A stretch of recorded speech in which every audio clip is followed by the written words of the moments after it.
Welcome, everybody, back to the Friar Talk YouTube and podcast. Today, we're going to be talking about the recent Fernando Tatis suspension. Obviously, this is the worst possible scenario right now for the Padres season, with Fernando about to come back. And now we see that he is going to be suspended for the rest of the season.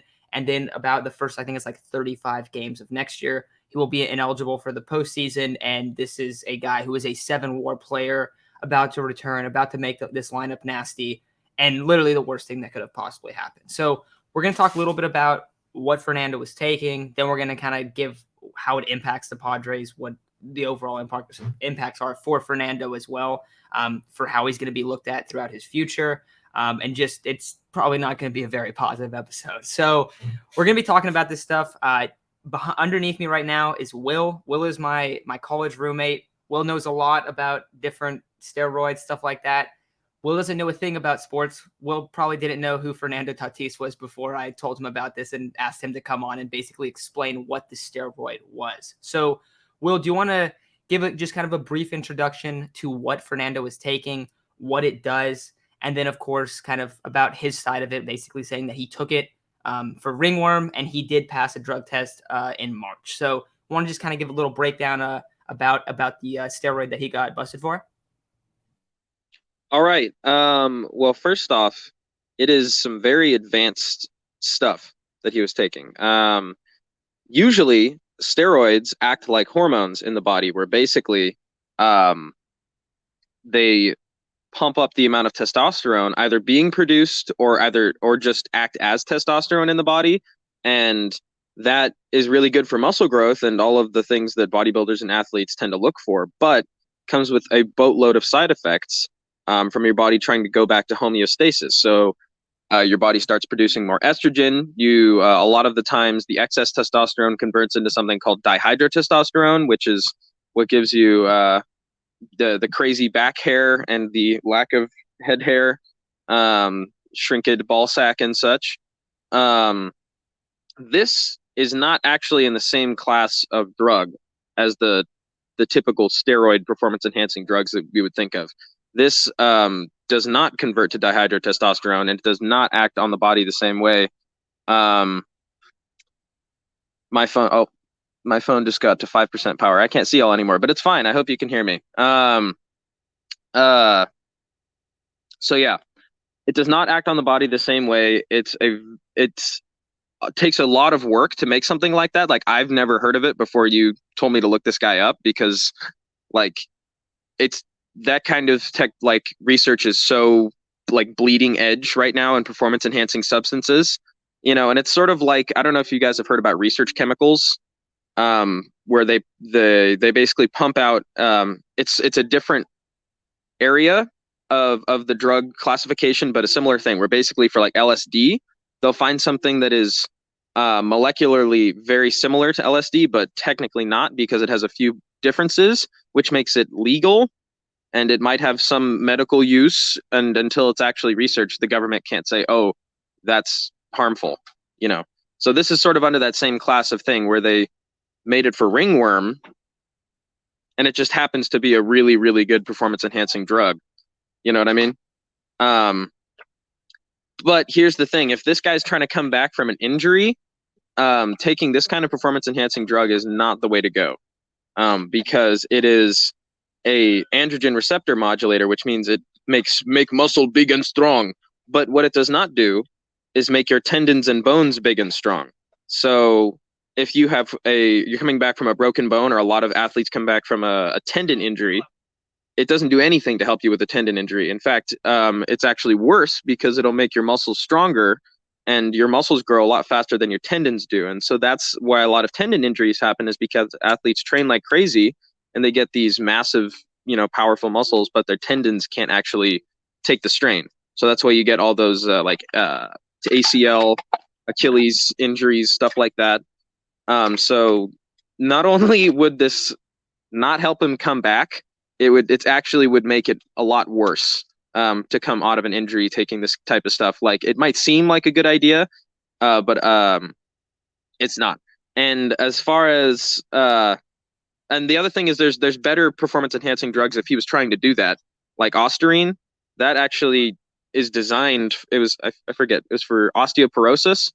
So it was literally designed to increase tendon and muscle or tendon and bone density.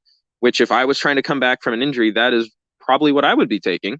But because you can actually get that prescribed for some things, like it's tested, we know what it does. He wasn't taking that. He was trying to get fucking real beefed up real quick. And the thing is, he says he took it for ringworm. Like you could take it for ringworm if it was a really serious case of ringworm. And you know how it comes to treat that ringworm? It's like it's in Vaseline. It's in like a gel.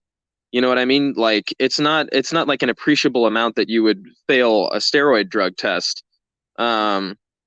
Because of the amount needed to get rid of ringworm and the amount needed to take athlete levels of steroids are two very different things.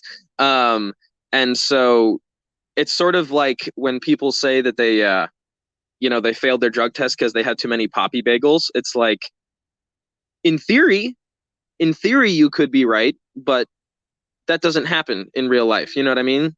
Like, or very, very rarely it does. And it's sort of, I mean, we all know, I'm sorry, but like for professional athletes, getting steroids and performance enhancing drugs is like getting weed in California under the age of 21. Like you just go to a doctor and say like, oh, I have a headache. Here is $80. And they're like, here is a license to buy weed. Like it's doctors, if they think they're not going to kill somebody with it, they might be like, I mean, we know that happens. I'm sorry. But yeah, basically that's my take on it is I don't think there's any way you could take a steroid and not know you were taking a steroid. You know what I mean? And that's not the one I would choose to come back from an injury. And I don't think I can emphasize how like highbrow, cutting edge research this is. Like, it's the type of thing that you would give an Olympic athlete so they don't, you know what I mean, fail a drug test. Like probably invented for that like a few years ago, and then the WADA got wise to it. Something like that. That would be my guess. But yeah. Yeah. Well, thanks for hopping on, Will. I just wanted to get some insight because none of us three know really the first thing about steroids. And I know that you've done a lot of research on that kind of stuff, a lot of research in the medicine and whatnot. So wanted to get the unbiased, not a sports fan kind of take on what the steroid would do to just have a better understanding. Because I think a lot of people look at steroids and they go, oh, it's cheating. It's to come back from the injury. But not saying that it's not cheating, but saying that it wouldn't help him come back from the injury, which is a very strange thing. But also the ringworm kind of side of it of like, yeah, I don't know how much this is really going to help ringworm. So, Will, thanks for hopping on. Appreciate it a lot, man. No problem. And thank you for the insight. So, Chase Isaac, we start with Chase. What are you kind of feeling about the whole Fernando situation with the steroids? He should have just come clean. Like, I messed up. I was trying to come back from injury. It's been a long rehab. I was expected to be back by the end of June, probably all-star break at the latest. Just nearly mid-August. It's been a grueling journey. I messed up. I tried to come back quicker because my rehab was taking too long and I got impatient. I messed up. I mean, that's why everyone hated A-Rod when he first got caught. He was trying to make every excuse in the book, and then he got caught again, and everybody's like, yeah, dude, you know what? We don't believe you anymore. You should have just owned up to your mistake. And that's exactly what Tatis should have done. I know the front office, I know Preller, Clever, Musgrove, they've made their comments. They're very unapologetic comments. I mean, he does need to own up to his mistakes. He shouldn't have been riding that motorcycle. You shouldn't have been taking steroids. You shouldn't have come up to when you got into that crash, you probably should have went and gotten checked and not come to spring training with an injury. I mean, it's a lot of different things where you're letting down the team in multiple different aspects. So hopefully after this season and I guess the first quarter of the games that we play, he just comes back and is back to his normal, and we don't see these little things, slowly just kind of deteriorate his career as they go on, because we all like Fernando Tatis. We can all admit that he's made a myriad of mistakes within the past year. but hopefully we can just get this behind him, and hopefully he continues to be the star of the team. Yes, this is going to tarnish his legacy a little bit, but you learn to live with it. Yeah, and for everyone listening, tuning in, I'm sure there's quite a few of you that are big Fernando Tatis Jr. fans, Padre fans, whatever it is. It's going to sound like a broken record listening to us say, it was immature. He made a mistake, or he made a mistake. Whatever it is that you hear, that you heard Ben and Woods and John and Jim, whatever you heard all them say, it's going to sound like a broken record. So you're going to try switching it up a bit. The initial reaction, I was at work, and I believe it was like 10 or 11 o'clock, right? And I go on Twitter. I see that Tatis is at the airport in San Diego. He's at the airport in San Diego. That's the first thing that came up. That was like, what is he doing here? He's supposed to be in Texas, right? So that was Padres Farm, by the way. I'll give him credit. For anyone who doesn't know him, or I don't know, maybe he watches. I don't know, but I don't want to. You know what I'm trying to say. Anyways, so he sees him there. Sees him in San Diego. People are having speculation. Is he departing? What is he doing? Padres Farm said something like, I asked him if he was going to play, and something like a tear rolled down his eye saying no comment, something like that. If that's true, I mean, I don't know. You know how Twitter works. Not everything's true. If that's true, I feel terrible. I mean, yes, he fucked it. Sorry. He messed up. He messed up pretty bad. He did. He really did. And he's going to be he was already a polarizing player as is. He's going to be one of the most polarizing players I can think of now, because maybe he took those A-Rod comparisons a little too serious. I said that in the chat yesterday, and I was kind of thinking the same thing. Like, A-Rod went from being beloved. My dad loved A-Rod. He still does. He has his A-Rod bobblehead, stuff like that. But I'll tell you what, A-Rod was hated for that moment that he took steroids, that he was supposedly a cheater. Everyone loves him again. Everyone loved him again until he got caught again. But a lot of people liked him again. He was very polarizing, yes, but a lot of people liked him again because, like Fernando, he was one of the best players in baseball, one of the most polarizing, one of the most biggest superstars, consistently putting up all-star type numbers. People are quick to forget when you're putting up the numbers that Fernando Tatis does in a normal season, in a normal Fernando Tatis season. People are going to be quick to forget. All these people saying this stuff on Twitter are going to be super happy to have him back.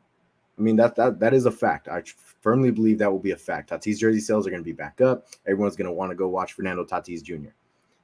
I guess what I'm trying to say is, don't say something you're going to regret when it comes to Fernando, because people come back on that. But when you look at the people that some people have taken this, D. Gordon got suspended for this exact drug, for this exact steroid. I believe that was also 80 games coming off his best season with the Marlins. I think it was in 2016. Same thing happened to an Olympian. Basically, I mean, I didn't do too much research, but of course, as a Padre fan, as a Fernando fan, I'm going to look into it a little bit. You look into some scholarly articles. Don't look at like FanSided or anything like that. Look into actual studied articles that say in the United States, the FDA bans that. It's not allowed in any of that kind of stuff. But in South America, Europe, and I forgot what other region, it's in like over-the-counter medications. So that could help his ringworm case, if that's true. Do I believe it's true? I really don't. I don't believe it's true. He looked ginormous in April or May. He looked huge. That is the biggest I ever saw him look. And you kept looking at his pictures over and over and over, and you go back to 21. It's like, dude, this guy's a monster compared to what he was. And then you start thinking, all right, the timetable was June. Nobody knew that he was going back to San Diego. AJ Preller said himself, I did not know he was coming back. I did not know he was in San Diego. I got a call from the guys in Frisco asking, where's Fernando? Fernando did this himself. He flew commercial himself to come back to San Diego. Okay? So it's not the Padres' fault or anything. This is Fernando. I don't know, man. It's tough because that is my favorite player. I hate that I'm not going to be able to see him play. That is my little brother's favorite player. For all the kids, I feel terrible because a lot of people idolize Fernando Tatis, and this is like a stain on his legacy. Something that keeps people out of the Hall of Fame, kept Barry Bonds out of the Hall of Fame, is keeping A-Rod out of the Hall of Fame. Like, for some reason, it didn't keep Big Papi out of the Hall of Fame, but whatever. So it leaves a stain on your legacy. And what sucks is that a lot of his accomplishments from back then, top 5 in MVP voting, being the youngest player to do this, youngest player to do that, face of baseball at one point. It's tarnished because of what he did, when in reality, when he was putting up those stats, everything that he was doing was clean. And when I say everything he was doing was clean, athletes do this. Athletes do this, whether they get caught or not. Athletes do this for sure. There's articles, there's movies, everything. Athletes do this. It is very, very well known. How are they going to compete with the other guys if they're not able to do this? Logan Webb also tested positive. I don't believe it was close, whatever, Clostebol, I don't know what, but 80-game suspension for him a couple years ago too. Yeah, it's tough. It's really tough considering AJ Preller went all out at the deadline. Went and got Juan Soto, Josh Bell, Brandon Drury, Josh Hader, anticipating that your best player is going to come back. That was the biggest thing, is that, okay, Fernando's going to come back and make us that top tier team with the Dodgers, with the Mets, with the Yankees, with the Astros. Like, without him, are you still that? You're pretty damn close. You're close enough to where if you get hot in September, you're going to be fine. Or late October also. You got 3 games early October. You're going to be fine. You're right there with the top tier of teams. You still got great pitching. You just picked up Juan Soto. Like, was it a gut punch? Yes. It was, honestly, as a Padres fan, the biggest gut punch I can remember. Bigger than Max Scherzer and Trey Turner going to the Dodgers. That it truly did feel worse. Because this is a superstar that, is admired in the city of San Diego. Got a statue contract. Got $340 million reasons to not do this. So I don't want to completely bash Fernando, because I support him through and through. I don't want to be that guy that judges him, because in reality, none of us, who are we to judge? We all make mistakes. Quite frankly, this is his biggest mistake. This is two times in one season. It doesn't help that people are criticizing him for looking like a baby in the outfield. I don't know if there's any substance to that, but there's a lot of criticism behind Fernando right now because of this. This is absolutely a stain on his legacy, and I keep rambling on, but it's just because I'm lost for words. I don't know what to say. It sucks that it happened to your best player, though, for sure. Yeah, absolutely, and I feel the same way, man. Because we look at it, and you bring up how it's a stain to his legacy. Absolutely, that's just not debatable. Of course, it's going to be. And I wanted to bring Will on to kind of see okay, well, what is this drug? What is it about? Because I think it's really interesting that the way that he sees it is this is a horrible thing that you would want to take to come back from an injury. It's doing the opposite thing for your muscles and your tendons. But it doesn't really matter at the end of the day what the drug is, because it's the narrative around someone that gets popped for PEDs, that gets popped for steroids, right? Any of those guys, and I guess Big Papi is the guy that no one really judges him for it, but look at the guys in the steroid era. How are they viewed? They're all viewed as cheaters. Look at all of the guys that have come up in the 2000s, Ryan Braun. Now Ryan Braun's a little bit more severe because he would get busted and go, I didn't even know. And then he got busted 2 more times. So what this really does now is Fernando's margin for making a mistake or making an error he has none. He cannot make another mistake. You see guys that legitimately do accidentally take steroids and they get suspended. I know the one that we were talking about was Antonio Gates with the massage oil or the cream or whatever, where he has it and it's in his skin, and then he busts for the exact same thing that's in the oil that they were using, where it's all right, that obviously wasn't intentional, but you still kind of have the penalties. But in baseball, getting busted for steroids is a way bigger thing than getting busted for it in other sports. It happens very often. Guys are always taking some level of substances, but when you take the illegal substance, it clearly just changes the way that you're viewed. So I'm kind of now rambling on also, Isaac, just because it's a tough thing to kind of take in, just because it's all right, you have all this hype. You go and you get Juan Soto, you get Josh Bell, you get Brandon Drury. Brandon Drury looks sick, right? Oh my God, you're bringing it in. Fernando's coming back. You got this stacked pitching staff, and then he makes a mistake. Intentionally or unintentionally, it doesn't really matter, but he completely screws the Padres in this. So, you saw the comments from AJ Preller, from Mike Clevenger. They were pissed. It wasn't he made a mistake, he's got to learn from it. They were very clearly pissed because they are competing for a championship and their best player is not going to be on the field now. So this is about as big of a blow as you can get. a lot of times guys get busted for steroids and, you miss the early part of the season, like Ramon Laureano this year on the A's. Is there any significance to that? Not really. He missed some games on the A's. Who cares? You're missing the postseason, and you're missing the whole season because of 2 really stupid errors that you made, mistakes that you made. Yes, he's young. I get it. And like everyone makes mistakes when they're young, but when you get handed a contract for over $300 million and almost immediately the 2 things you do are you get hurt on a motorcycle to miss a bunch of time. And I guess there's like some weird stuff with that because, okay, there was a lockout and stuff, but still you miss time because of an injury, doing a thing that you shouldn't be doing. You shouldn't be riding a motorcycle if you're getting paid $300 million to play baseball. And then you get popped for steroids when you're about to return. Like, that's as bad of a season as you can have. So I think the way that I'm kind of looking at it is like, you're hoping that he learns from this, that this is, and like, it's kind of hard to say like, oh yeah, you learn from this, but like, you don't make those mistakes again. Am I confident that he's not going to? No. Like, I'm not going to lie. I'm not very confident that he's not going to because we've already seen him make two extremely stupid things back to back. So I don't want to be ripping on Fernando forever here. So that's kind of all I have. I have seen that a lot of people want the Padres to void his contract. But I don't know. I don't think that makes any sense. I think this is one where it makes the contract look a little sus, no doubt. But it's one where it sucks. It sucks. He did pass a drug test earlier in the year, and then he fails this one later on in August. But he passed one in March, so he wasn't taking it before.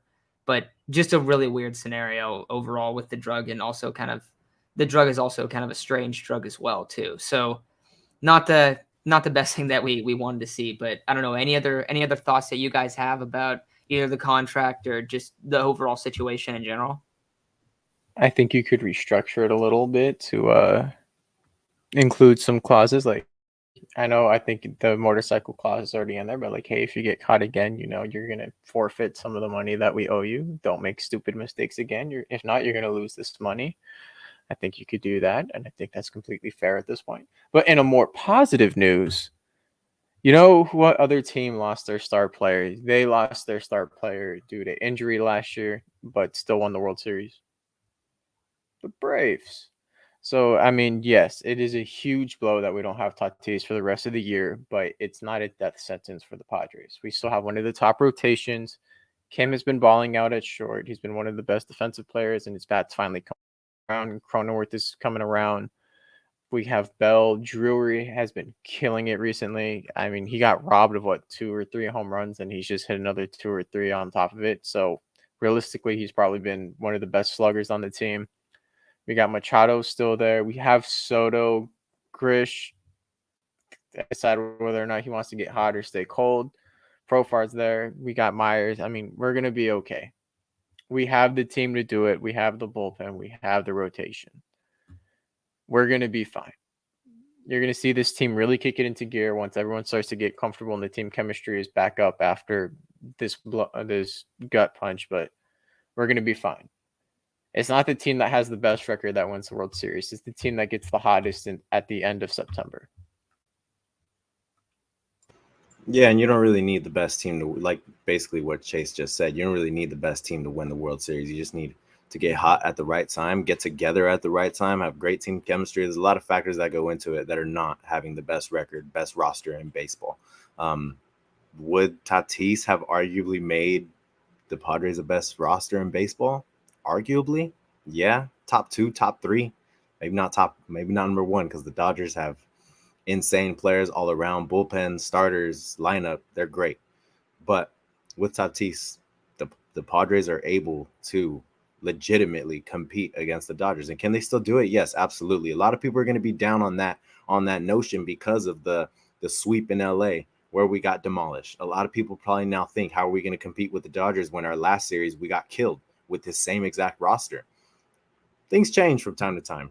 Things could change in 2 weeks in baseball. You see a team go from look at the Padres. They were in first place for a week, for like a few days. 2 weeks, maybe 3 weeks later, they're sitting 5-6.5 games back. Another, some like 2-3 weeks later, they're sitting 10.5 games back. Things change very fast in baseball. Injuries happen. Cold streaks happen. It's a 162 game season. But what AJ Preller did at the deadline, give that guy a statue. And I mean, I know a lot of people are sad. We're sad. You know, James Wood is gone, and James Wood hit a nuke. Something I saw really funny today. Someone commented on that James Wood video of him doing something in the Nationals organization and said, at James Wood's age, Juan Soto was hitting home runs in the World Series, which is absolutely true. Absolutely true. So, you know, who knows what this Padres team is going to do, man. I really think this is going to unite them, and, you know, everything's still going to be fine. They've gotten to this point without Fernando. Does it suck? Yes. Personally, I would like my favorite player to be on the field when his team is winning a World Series. That is a major gut punch. I don't care how we do it, though. I just want a World Series. That's it. You know, that's it. But that is a major, major gut punch to the organization, to the fans, and I mean, I guess I could say to Fernando, man. I mean, I don't really know what to say. I truly do feel bad. I know there's gonna be people who don't feel bad, and I completely understand, because I mean, 2 mistakes in what, half a year is almost inexcusable. It is very inexcusable. You have the excuse. Yes, he's a young adult. A lot of people forgave him for what he did with the motorcycle. A lot of people forgave him. I was one of the first to, you know, come to his defense and say, like, he's a kid. You know, all 3 of us are kids. I'm sure we've made some dumb mistakes. That's just life. And I mean, when you get $340 million, you're probably going to make hundreds more mistakes than guys like us. But that notion washes away. Nobody cares. Nobody cares about your age when you get caught cheating. Nobody really cares anymore. So obviously for me, I'm going to support Fernando. I'm going to support whoever wears that Padres jersey. And when that time comes for him to be on the field, everyone's going to forget. Well, not everyone's going to forget. If you're a Padre fan, you're probably going to forget, because he's going to be doing things that the normal Fernando does. And hopefully that leads to better things in his future. Chase, you brought up, you know, hopefully if he gets caught again, this happens.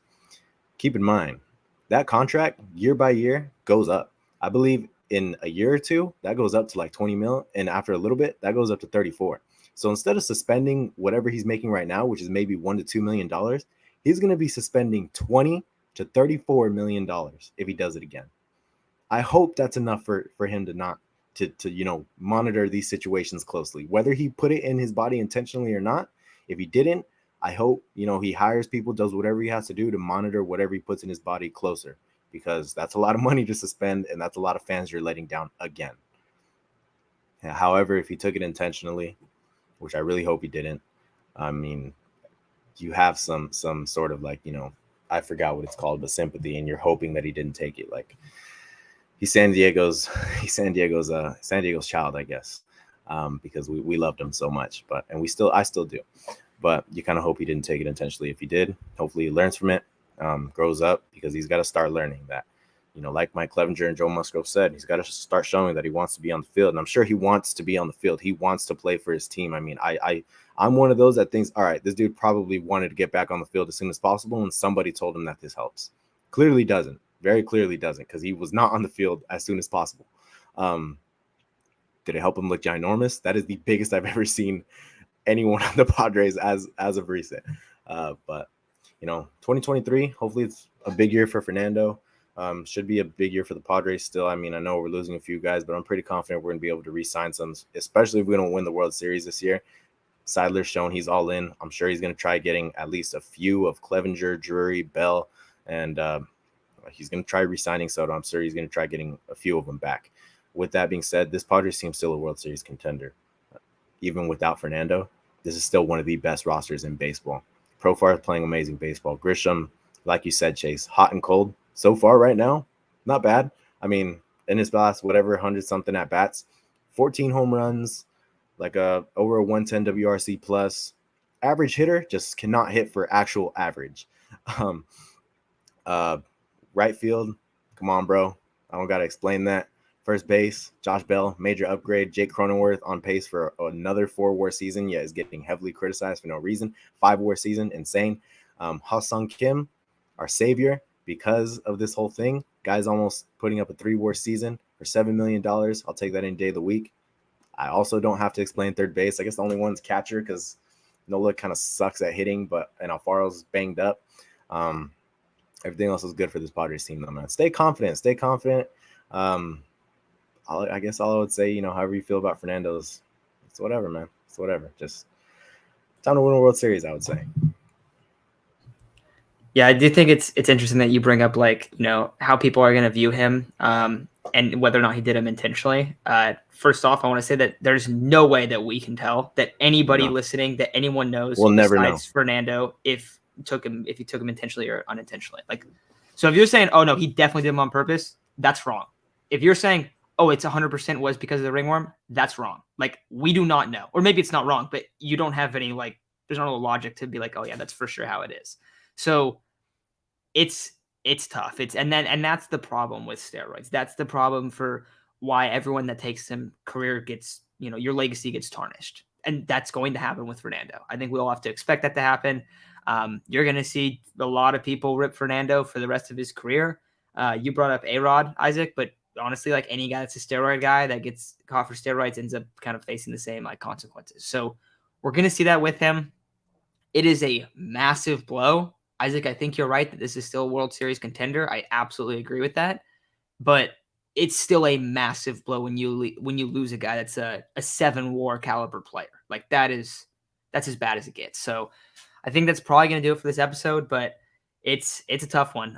This is about as big of a blow as this is way bigger than when he hurt his wrist, you know? This is way worse than that. So it sucks. It really, really sucks.